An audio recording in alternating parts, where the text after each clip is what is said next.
Hey everybody, it's Tim Garvin at South Fork Country Club. I'm coming to you with Alex Walter, our Greens Chair, and we are going to talk about what's going to happen here in early September with our golf holes, our golf course, and some of the plan, what we know and what we don't know, with Gil Hanse.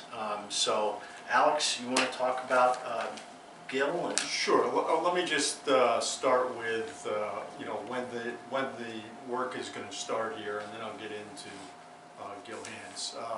This is the third and final phase of Gil renovating our back nine, giving us, when we're done this year, an 18-hole Gil Hanse course, which is pretty special. The work is going to start on September 9th. Which is 2 days after our men's member guest. And we'll probably go through the same schedule as we've done for the last couple of years, where, considering good weather, hopefully, they usually finish up in the month of November, and then they grow in next spring, and we've been able to be on the back nine about a week before Memorial Day of 2025. So that's the schedule, and we're pretty. I know I am. I'm pretty excited about it because Gil has been with us since we built the front nine, and I believe we started building that around 1998 and finished in 2000.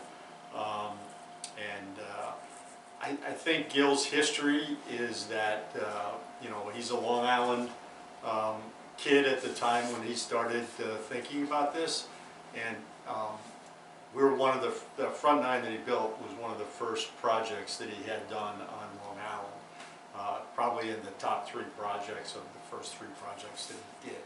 So I think he has a little soft spot for South Fork because it was a big challenge for him. Based on the acreage involved, as we all know, we don't have much acreage here, so he's had to be very creative, and there's no better creative golf architect in the world than Gil Hanse. So we started this renovation on the back nine in 2020, just before COVID, and we've done it in 3 phases: 2020, 2022, and now 2024. And he wants to see it through. He wants to see his hand on the design of the entire course, which he started doing in, as I said, 1998. So there isn't anybody in the golf course building industry that doesn't know Gil Hanse. He's probably the most sought after golf architect in the world, and we're pretty lucky that he'll continue to come back. I mean, if we could have had him from the beginning, we might have been able to do it all in one year, but his schedule is such that he couldn't allow that much time for a renovation, but he knows that South Fork is very important to him, and I'll also say that his plan is to come back in 2025 or 2026 and take a look at the front nine, look at the tees as they were built originally, see how it's played, and then make some recommendations to us if he can move any of the tees to make the course even better. So that's basically Gil's history with us, and we're really, really happy to have him complete this project. Just some questions that came up from the membership in the last couple weeks. So one of which is obviously September could be a great month for weather. That's great. It's great for golf, but it's also great for growth. So the timing of it was starting right after the member guest. We're trying to utilize as much good weather as we can to get the sod to congeal so that we can actually open sooner, right? Correct. Okay. Yep. So that was a question that we had. from the membership about the timing of it.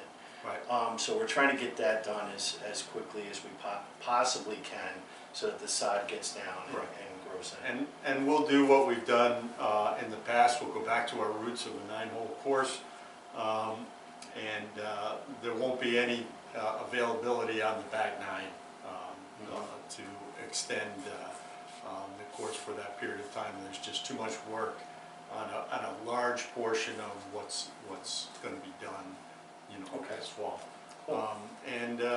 You know, I'm sure the membership's been very patient with us, and I think it will show at the end that we're going to have a pretty special place here. Yeah, awesome. So behind us, we do have the schematic for the holes of what we know and what we don't know, and they'll be attached to this video. So if you're just watching the video, attached to this are some information and highlights regarding the plan, as well as the plan itself on the holes that we know, which are 10, 11, and 12, right? Correct.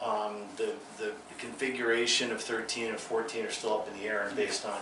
I think, as everybody knows, part of Gil's genius is when he actually gets to the site, he makes decisions on the spot. Right. I think you'll remember on when we did 14 and 15, he totally redid what they had done before he got here on the 14th green, and the green area with the traps and the fescue. He did that all over again. So that's part of his genius, and he's very creative, and he'll get on the bulldozer and do it himself. Yeah. So what we don't know is 13 and 14. Right. Because quite frankly, I don't think he's totally decided what we should do until he gets a look at it. Okay, great. So behind me right now, we've got the 10th hole, and what we'll try to do is you're going to have this attached to the email as well. But basically, everything on about down to where the lower bunker is on the screen, that's the completed bunker work that's already there. The scope of the work that actually has to continue is everything from that bunker down to the green, which is at the top of the screen, okay? You'll see an expanded bunker complex on the right-hand side, and a new bunker on the right-hand side of the green, as well as a new bunker on the left-hand side. As far as the fairway goes, the fairway is going to be kind of widened out a little bit, but the reality is that that bunker complex on the right-hand side as you approach 10, it's a very narrow runway right now, and that complex is going to be expanded to protect that right side, okay?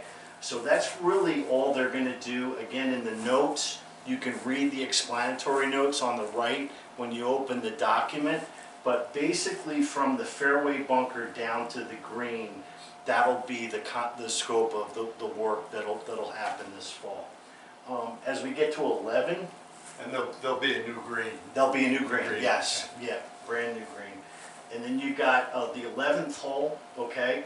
The 11th hole is going to be a par 3, and it's going to use the existing tee box that's already been built, previously built, as well as adding a few more tee boxes in front of it. The women's gold tee, which is in the center, that looks like a little dotted outline, that'll be gone. And again, an expansive green with an expansive apron area, and again, Gil's trademark bunker complexes around the green for protection as well. When we talked to Gil about this whole playing downhill, he did say, I think, that this could be our signature hole. Yeah, and I think the distance on that, it's not shown here, but I believe the distance is approximately... Yes, back up top. Back up top. Yeah, I think it's going to be 183. 3 from the back tees, 166 from the whites, 146 from Right. the red tees. Right. So it'll be a downhill shot, Right. which is pretty cool. Yeah. And it'll be obviously difficult in that you've got to maneuver the golf ball away from the cross bunker in front, and so it's going to take a little precision. but that's what all the holes that he has done up till now take. It's precision type of shots, and it should be pretty exciting. And as you'll see on this diagram as well in the top, you're going to see two boxes here on the left-hand side. Those are the new tee box complexes for 12. They will be behind the 11th green, and they will create a very, very long shot, or maybe 180, 200 yards, I think, carry to where the hill is on 12. But those two new tee boxes, those are on the 11th drawing when you see them. And these tee boxes, you'll see when we go to 12, we'll scroll down to 12. If we go, there we go. So that you'll see where the 11th green would be. You got two new tee boxes. You got one on the very bottom of the screen and one up from that, again with large bunker complexes. Then you've got the existing tee box, which is up by the letter C on the screen. Those are going to maintain themselves, we think. We're not quite sure yet whether they're going to be moved, but there will be a middle tee there, a little bit of an easier tee to actually navigate going up the hill. And as you go back up 12, you'll see the bunker complex will come into the fairway more with a wider fairway, a restructured bunker on the left-hand side of 12.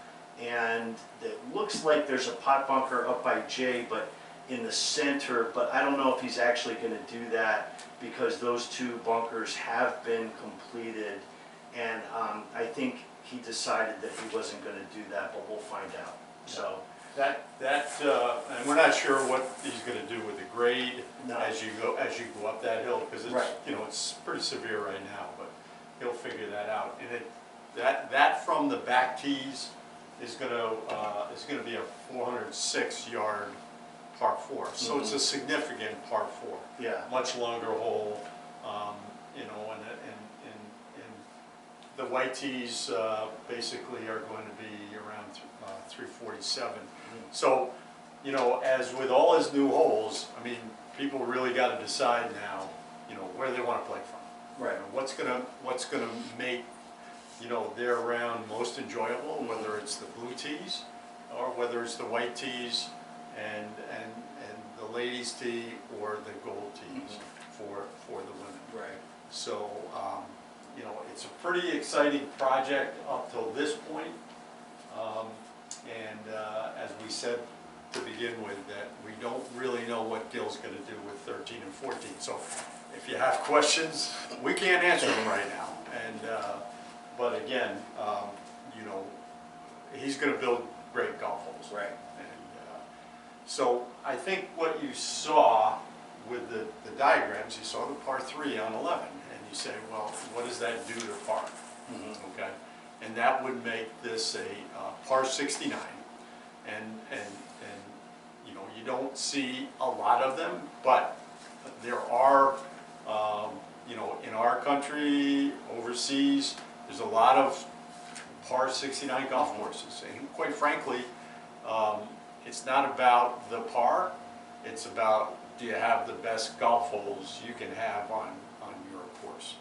And when you see the tournaments every week, the winner is either how far below par are they, or the losers are way above par. Right. So par can be whatever it is, and you play to par.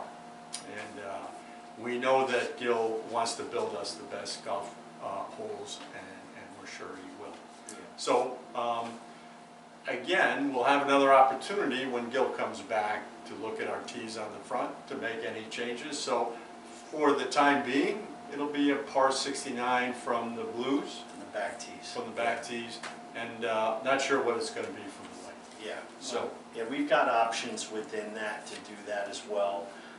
What we do know, or guesstimating at, is that whatever length we add, because we are actually adding length, whatever course that is from the back tee, whatever color that is, or whatever par that is, it is going to be an extremely difficult course, or harder than it is now. Sure. It used to be that, if you didn't fare so well on the front, once you got to the back, Yeah. you know, it was, you know, a little less strenuous, Yeah, let's say. might be You the could make- opposite. You could make up, yeah, now, I mean, in my opinion, the hardest stretch we have on the golf course is 15, 16, 17, and 18. Right. So, it's gonna be a challenge. Yeah. It's gonna be a better course, and that's what we all strive for. Yeah. And that's what Gil delivers. And again, going back to the rating and the slope, so even though the par may drop by a stroke, I think your rating is going to go up substantially. So the rating is actually the difficulty of the golf course. Right. So, you know, Bethpage, like it's in the documentation, the par is 71 with a rating of almost 76, which means that it's 5 strokes harder than its par. Right. Our course is going to have that, and we will be re-rated again with the MGA once all this is completed. And it'll be interesting to see what they come up with as far as a rating. I would expect that the rating would go up substantially. So we're looking forward to that. But this is really, we're lucky. We're really lucky to have him. You know, we had a superintendent from one of the top courses out here play the other day, and that super was asking me about the redesign, and about halfway through he said, "Do you realize how lucky you are?" And I said, "I do." Yeah, well, and I think our membership does too. Yeah. And it's, you know, an 18-hole Gilhan's course is going to be attractive Yeah. going for the future of the club as far as attracting new members, and it's all good. And you know, by November, hopefully we have good weather, no hurricanes, Right. and we can get this done, and we'll be playing on it next Memorial Day. Okay, great. Well, we look forward to it, and thank you for your time. If you have any questions or concerns about what we've spoken about, please respond to memberrelations@southforkcc.net. I will be happy to answer any questions you have that we know of. Anything that we do know, we'll be happy to share. And we look forward to seeing Gil on property and seeing what he creates. Okay. Tim, this will be on the website, the sketches and the narrative. Yes. That goes with it. Yep. It'll all be on the Okay. website, and it'll be sent to you in this email. So thank you very much. Thank you.